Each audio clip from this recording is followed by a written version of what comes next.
No collection policy para po sa mga graduation sa Region 1, mahigpit po na ipapatupad. Para sa detalye kasama natin, Idol Matthew Pacheco. 104.7 IFM. Report!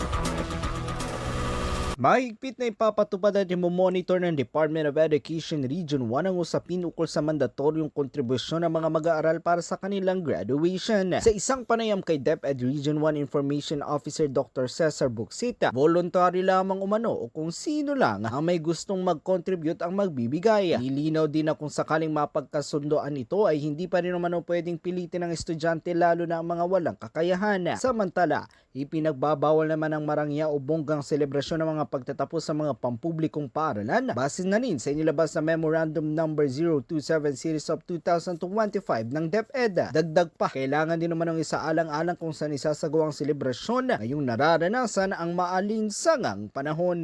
Kasama mo mula rito sa IFM Digupan, ito si Idol Matthew Pacheco. Tatak IFM. IFM News. IFM News. IFM News.